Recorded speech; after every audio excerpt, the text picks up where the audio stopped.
I'm Glenn Campbell in the woods of Tennessee to talk to you about the sunk cost fallacy.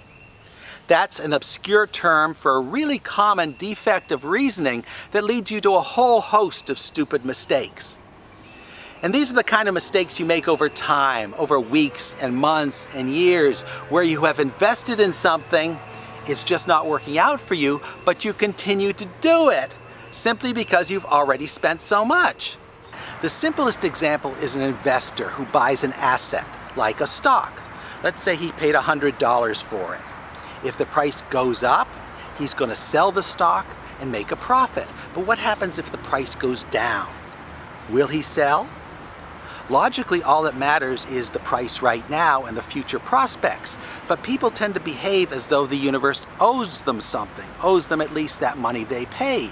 So they tend to hold on to this losing investment longer than they should. I want you to take a look at this exquisite object I just acquired. It's Asian. And my question for you is, how much is it worth? And the common response is, it's worth whatever you paid for it. So if you went to China and you found this in a shop and you paid $50 for it, and you went to all the trouble of transporting it back to your home country, you would consider this very valuable, a valuable heirloom. It's worth $50 plus the importation costs, and you would cherish it as an heirloom. Now, it so happens that I bought this object at a thrift store today for $1. And I will use it as a prop in this video, and then I'll probably give it back to the thrift store when I'm done. It has no great value to me. So the question is, how much is this worth? Who is right? Me or the person who bought this thing in China? It came from the same Chinese sweatshop, right? It has the same materials, it's the same thing. Whose valuation is correct? And this is the essence of the sunk cost fallacy. It is a question of how do you evaluate assets? How do you value assets? The asset can be an object like this. It can be a relationship that you've invested in. It can be a service, something else, real estate that you invested in. The question is, how much is it worth? And the correct answer is, it's worth whatever value you can get out of it right now and into the future. What you paid for it is completely irrelevant, because that's a sunk cost. That is money you've already spent. The sunk cost fallacy is evaluating objects like this, assets like this, by what they cost you. And that's what gets you into trouble, because that means you're going to continue to invest in things to protect this so-called investment, when in fact it really isn't worth what you think it is. This investment effect got me into some hot water in Jamaica last year. I had rented a car in Kingston, and I wanted to drive over the Blue Mountains from one side of the island to the other. Unfortunately, I made the mistake of following Google Maps, which sent me down the wrong road. The wrong road started out pretty good. It was winding, but it was paved, which is all you can really expect of a road in Jamaica. Unfortunately, the pavement gave way to dirt, and eventually the dirt gave way to an unmaintained two-track. It became deeply rutted. I managed to navigate over some of the ruts until I realized I just can't go any further in this car. Now, I don't have any video of the roughest parts of the road because I was just preoccupied by getting through it and getting out of it. It was really gnarly, and I didn't know if I was going to get stuck. At this point, I had already gone too far. There was no turnaround. So I ended up having to back out for a quarter mile along the same rutted road I came in on. The ruts were difficult enough going forward. They were downright dangerous going backwards. After I finally extricated myself from the situation, I realized I had fallen into a trap of my own creation. Had I encountered the rutted road early in my journey, I would have turned back immediately. But because I had already made this investment in this long road, I felt pressures on me to keep going. I obviously survived, but a situation like this could actually be fatal, and has been fatal. Imagine I had been in Death Valley.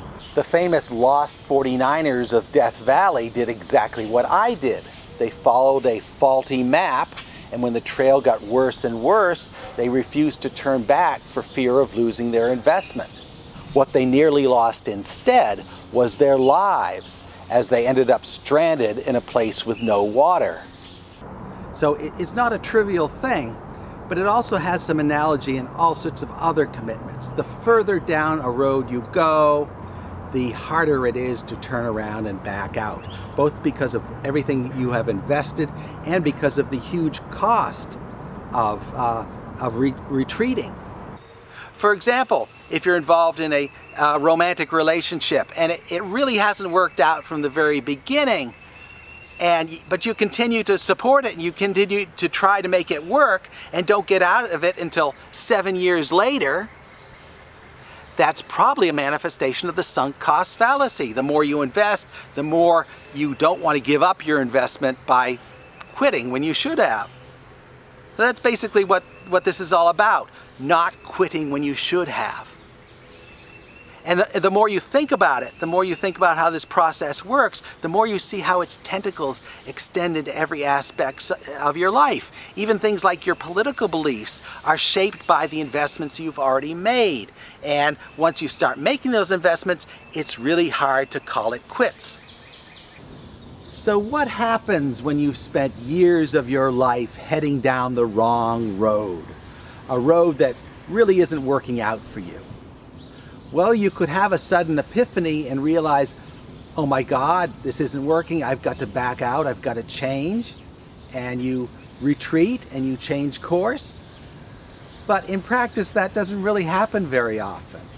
In practice, when people start down a lifetime path, they just keep going, regardless of where it leads. They just keep going because they can't bear the thought. They can't bear the regret of knowing that they've made the wrong choice. So they keep going down this path, regardless of where it leads, and they twist their worldview around in such a way that it seems like the right road.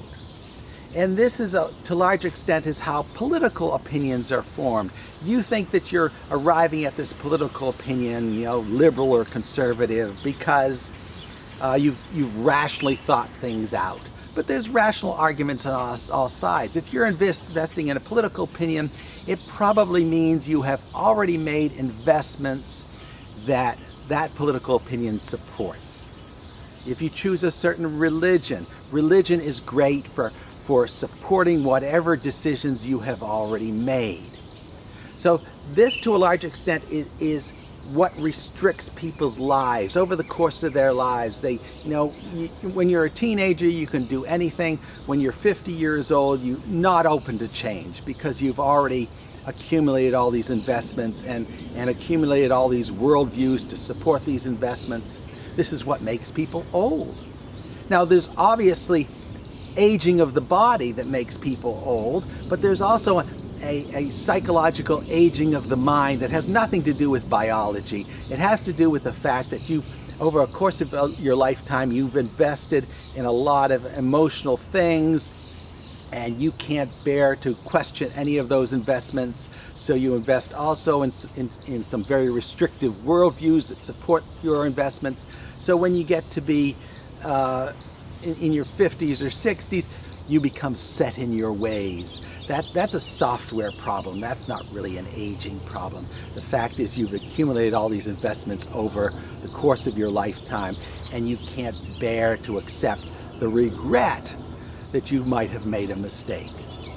That's something that people are always running away from, something that they have great difficulty dealing with, and that's regret. The notion that I made a mistake, I made a horrible mistake and spent 15 years of my life doing something unproductive. People don't like to admit that. The only time they'll admit that is when some disaster comes along that totally crushes them, like a divorce. And then they realize, oh yeah, maybe I made a mistake. Maybe way back at the beginning of that path, maybe I made a mistake. But until that disaster comes along, people aren't usually open to it, and they just keep on plowing down that same road. So what are you going to do? I know nothing about you, but I know you have made some good investments and some bad investments. And the question is, are you going to have the courage to recognize those bad investments and back out of them before disaster makes the choice for you? So you don't need disaster. You don't need a catastrophe to tell you what to do. You should be able to make that decision before catastrophe does. And these are tough decisions because it's not always clear what the difference between a good investment and a bad investment is. The only thing I can tell you is that you have to be blind to the past. What you did in the past, how you got to this point, how much you spent is completely irrelevant. All that matters is right now. What is the value of your asset right now, in the moment and in the future? That should be dictating whether you're going to continue this investment, whether you're going to continue to hold on to this object, and what sort of value you're going to give to it. That depends on what it is right now, not on how you got here. Yeah, so you're sitting at the poker table of life, and you've paid a lot to be sitting at this poker table, and you look at your hand and you got a bad hand. The question is, are you going to fold or are you going to double down? And the natural human impulse is, no matter what you've invested in, if it becomes under threat, you're going to double down. You know, you send 10,000 troops to Afghanistan and it's not working out, well, you're going to send 10,000 more troops to Afghanistan. That's the way the human impulse works. The question is, are you going to be smart enough to know when you've gone too far? And will you be able to back out when the right time comes?